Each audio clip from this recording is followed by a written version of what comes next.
Welcome to 189.16 The Scream, with me, your host, Forrest Nash. Hi, Boris. I know this is really out of the blue with everything happening tonight. But I wondered if you could send a special birthday message to my uncle.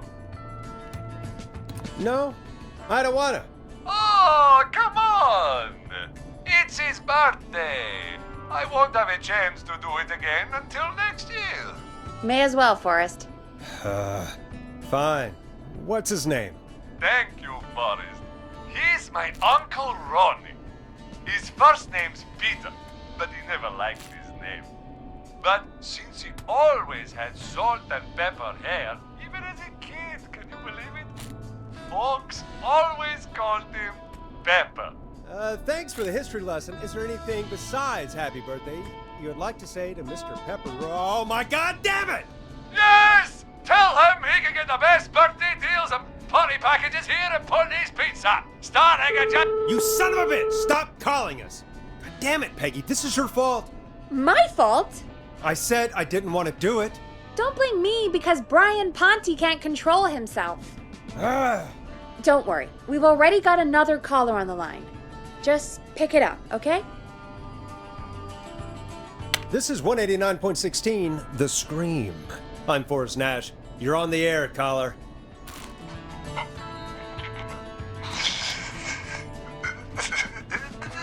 Caller.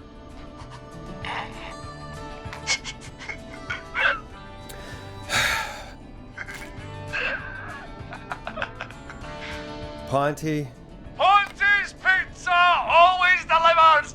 Come rain or sleet or whistling man, we'll be there.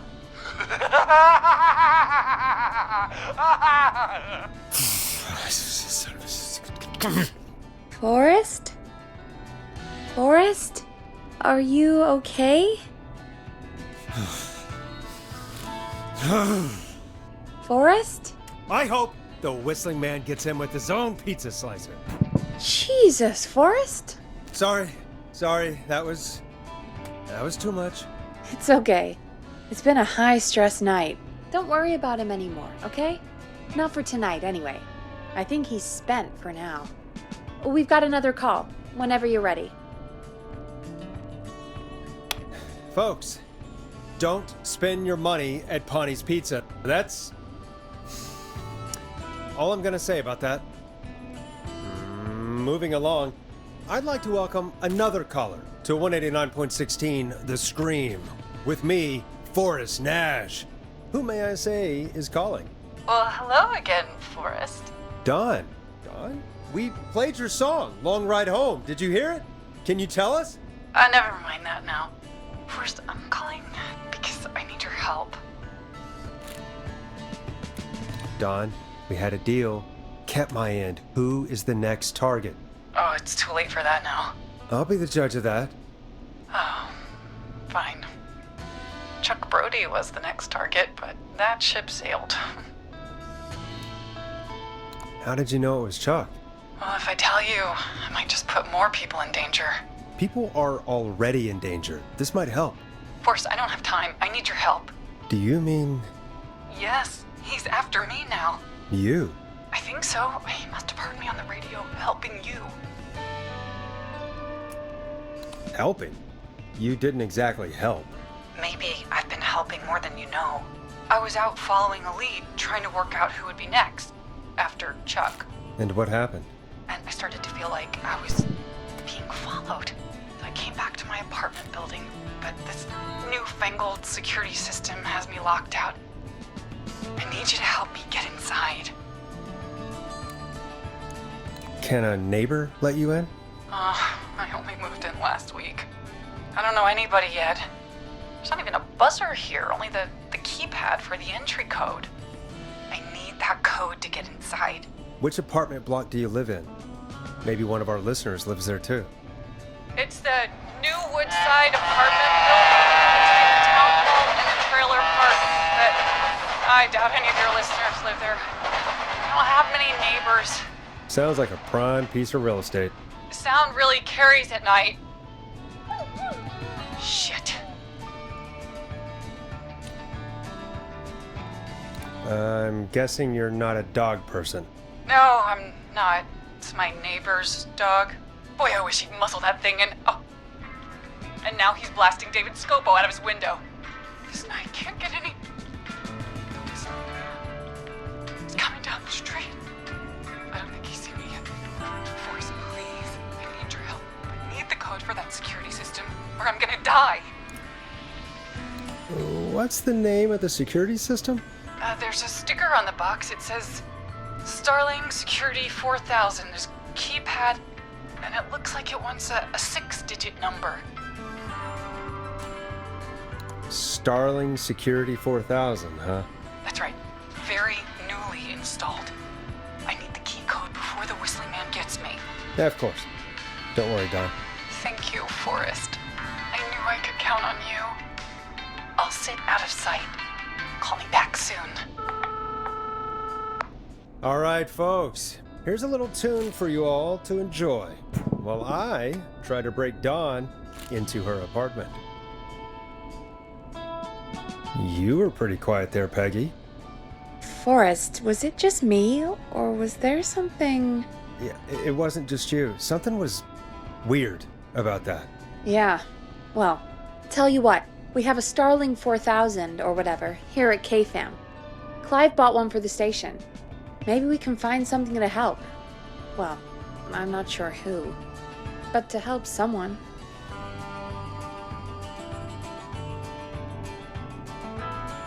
Okay, so she's locked out of the Woodside Apartments, and somewhere, Clive probably has the papers for the Starling 4000.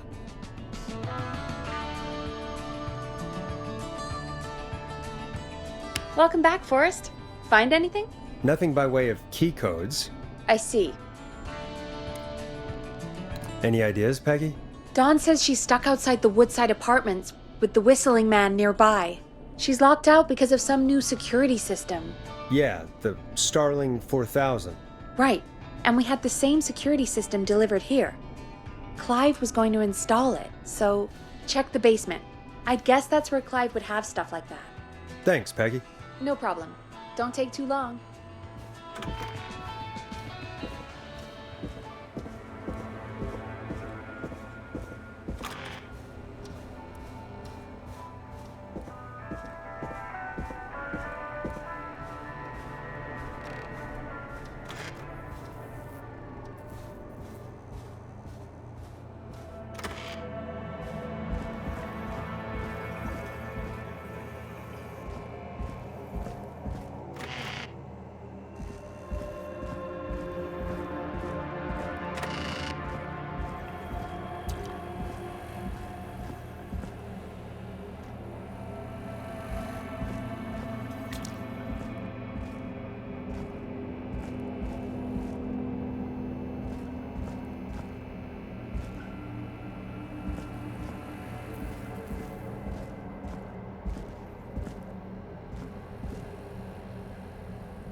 Starling 4000.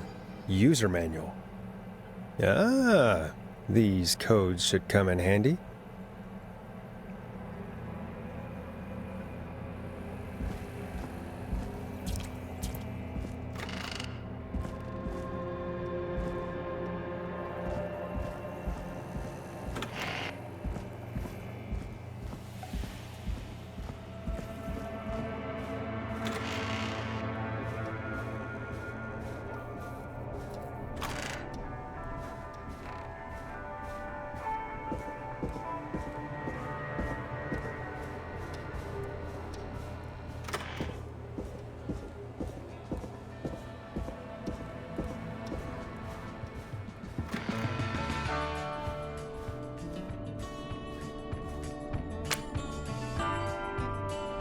Welcome back, Forrest. Find anything? The Starling 4000 security manual. It's got a bunch of codes. Good. And did you find anything else? Nothing except the manual. All right. Well, I'll get Dom back on the line then, Forrest. I'll let you take it from here. Thanks, Peggy. When you're ready, shut the music off. Line 1, whenever you're ready.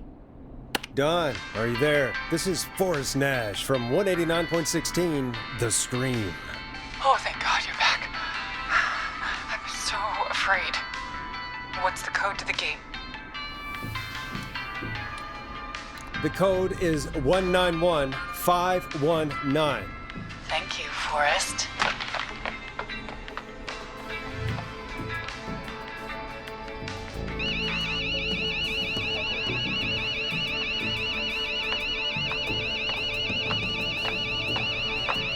Son of a bitch. Ah!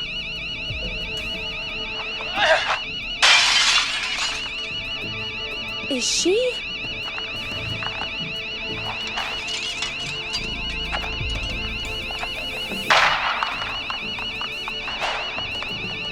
Yeah, stay out! Nobody disrespects the sanctity of the ring! Don't ever come back here again! I'm calling the cops! Thank God. Hello? Is someone there? Ricky, get back inside and turn on the radio. Whoever that was, she was trying to break into the ring. She? Forrest, man, you got no idea. That was him! That was the whistling man! The alarm gave me just enough time to get my rifle. I don't like hurting folk, but I can't let anything happen to Maxie. He's my best friend, you know? Listen, man, I'm heading back inside. Gonna barricade that window. My man, thank you. You and Peggy can skate for free whenever you want, forever. That's a done deal. Thanks, Ricky. Can't wait. You got it. Talk to you soon. Okay, Gallows Creek, here's some music while we process what just happened. So, the whistling man is a woman? I had my suspicions. Yeah, sure, Forrest. You just never mentioned it. She called up. You spoke to her multiple times. I knew she wasn't right. Is that right, Sherlock? Why do you think she requested that song?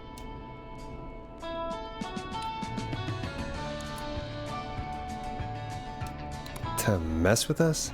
Yeah, maybe. So, what now? I guess I should make an announcement. We do have new info. Okay, kill the music and you can make the announcement. Okay, you're live in 3, 2... Hey folks, this is Forrest Nash here. I hope you're all safely locked inside. For those of you listening to that last call, you might be wondering what to make of it all. Here's our take. We now believe the killer is actually a woman. One who might manipulate you into letting her in before she attacks you. I'm sad to say, but it's time to trust no one. The killer was calling themselves Dawn. This could be a fake name. If anyone needs help or you have info on the killer, please call in. You folks have my new number, right? It's 911. Hopefully, our next caller can help shed some light on our killer. Hey, we had a call come in. Okay, folks, time to take a call. You're through to Forrest Nash on 189.16, The Scream. Hey, man. Murphy? Damn straight. What's going on, Murphy? You in danger again? Nah, man. I've just been listening to the show here at home. And since you asked folks to call in if they could help out, well, I'm calling. I don't know if I can say as much as other folks have, but I figure I wouldn't be a good role model to Fernando if I didn't try to help, you know? We really appreciate that. 100%. Thank you, Murphy. Oh, thanks. So, what do you want to know? Well, what can you tell us? I don't know, really. All right. Well, do you know anything about the death of George Barrow? Absolutely nothing. Okay. What about the killer herself? Herself? Man, I didn't get my ass kicked by a lady. The man I went toe to toe with was a man. You heard the last call, right, Murphy? Yep. So you know it's a woman, and you were trained by a VHS, Murphy. I know, but man, how could it have been a woman under that mask? Let's just move on. Do you know anything about the history of the Whistling Man? No, sir. Tonight's the first time I ever heard of him. What? I moved here 3 years ago, man. What do you want from me? Hey, man, no worries. Just thank you for trying. Right. Sorry I couldn't help you all more, man. Now, if you'd have asked me about gators. Forrest, we have a call coming in. Sorry, Murphy. I think that's all we've got time for right now. All right. I'll catch y'all with the gator talk later. Night. Well, folks, that was a bust. But perhaps our next caller has more they can tell us. Let's find out. This is Forrest Nash, and you're listening. Please help me. My name is Casey Moore. I'm at 25 Nancy Drive. My best friend's been stabbed. He's bleeding everywhere. I don't know what to do. Please help me. Somebody's been stabbed? Can you tell me what happened? We'd been out at the reservoir. We were heading back to his place when we heard this whistling all of a sudden. He just started freaking out. He screamed at me, told me to hide. I'd never seen him like that, and I just panicked and ran and hid in a bush. Oh no. Forrest. Then what happened? He went up the road and talked to someone. I couldn't really hear or see anything. It sounded like he might have known the person, and they just stabbed him. Casey, was his attacker the Whistling Man? The who? They had a mask and wore all black? That's all I know. Please, we need help here. I'll get you help, but I need to know. Where did the masked person go? They left. They left him to bleed out. I waited until they were gone, then dragged him into the garage and called 911. Wait, why didn't she make sure he was dead? I don't know. I think I heard them say something like, "It's not so funny now, is it?" before they left, but please, he needs to get to the hospital. I can't drive, so we need an ambulance. Forrest, the ambulance was destroyed in the explosion at the gas station. You should get all the info you can. What's your friend's name, Casey? It's Jason Parker. Can you tell us where Jason was stabbed? They stabbed him in the stomach, and then stabbed him again in his leg when he was on the ground, and it's... Oh, the knife is still there in his leg. We'll be right back. Peggy, patch us through to the hospital. On it. Phoning St. Gabriel's now.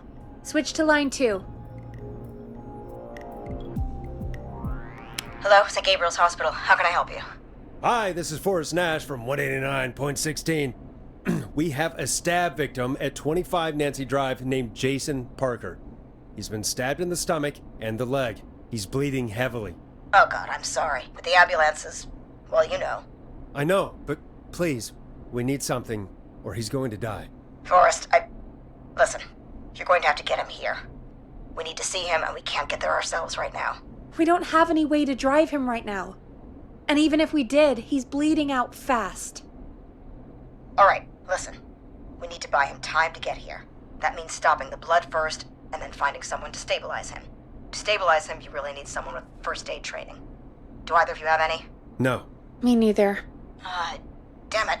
I'm really sorry about this, but I have other patients who can't wait.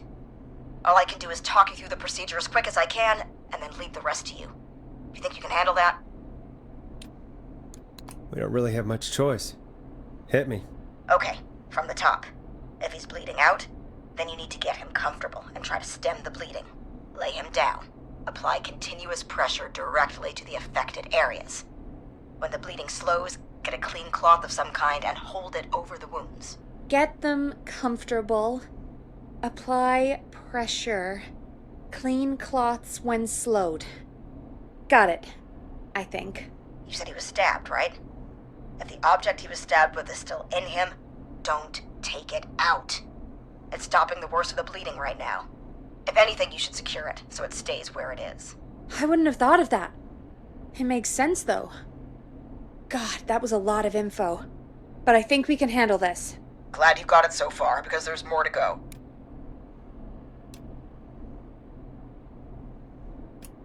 This is a lot to remember. Are you sure you can't stay on the line?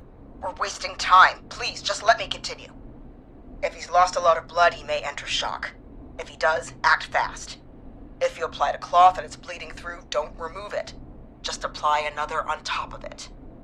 If it's safe, elevate his legs to get blood circulating to his vital organs. Try to keep him warm. Get him to rest and reassure him. We need the patient to stay calm. All right, don't replace bandages, elevate his legs, keep him warm and calm. This is a lot. I'm really sorry. That's as much as I can give you right now. Try to stop the bleeding, find someone to get him stabilized, and get him here as quick as you can. Good luck. All right, Forrest. Casey's still on line 1. Hello? Hello, Forrest, are you there? I'm here. How is Jason doing? Badly, he's still bleeding. I need help. I've been putting pressure on his stomach wound since you left, but he's still bleeding. I don't know what to do. That's good, Casey. The nurse said to do that. What about the knife in his leg? It's gotta be hell. Should I pull it out? No, don't touch the knife. The bleeding will get worse if you pull it out. Are you sure? I'm sorry. I'm gonna stop making suggestions. No, don't worry, Casey. We're a team here. We're all going to get Jason through this. Casey, is his leg wound bleeding right now? I hate looking at that knife. Yeah.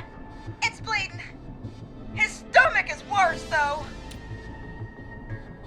All right, I think we need to leave that knife alone. All right. I'll just keep putting pressure on his stomach for now. Forrest, can I have a word? Casey, I'm gonna have a quick word with Peggy. Keep putting that pressure on and let us know when the bleeding is under control. You're doing great. But what if something happens? We'll still be here. Just shout if you need anything, and we'll be there. I promise. Okay. I'll wait. Jason, please be okay.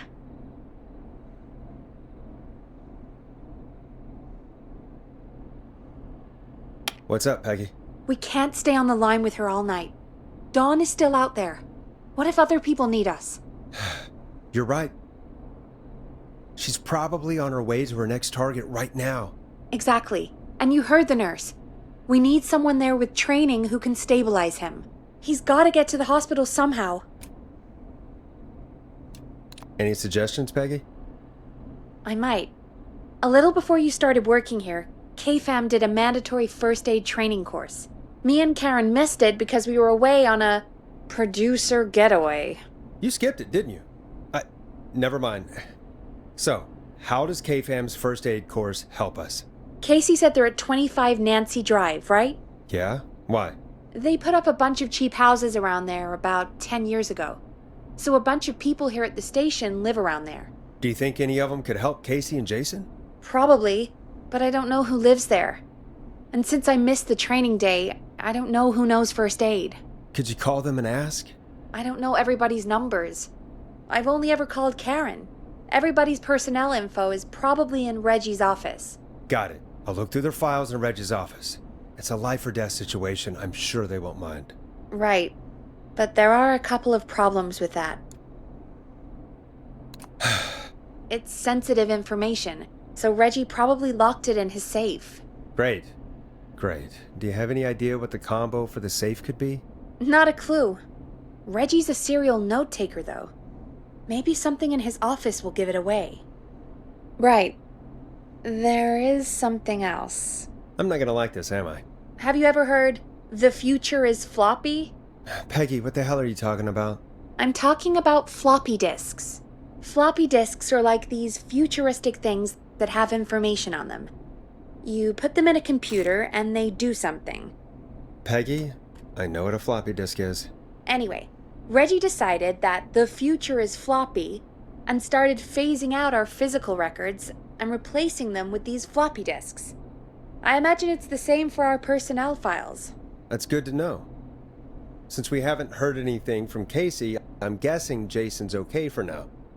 I'll check out Reggie's office and see what I can find. You'll need a key for that. I'll just slide it under my door now. Thanks, Peggy. I just have to look around.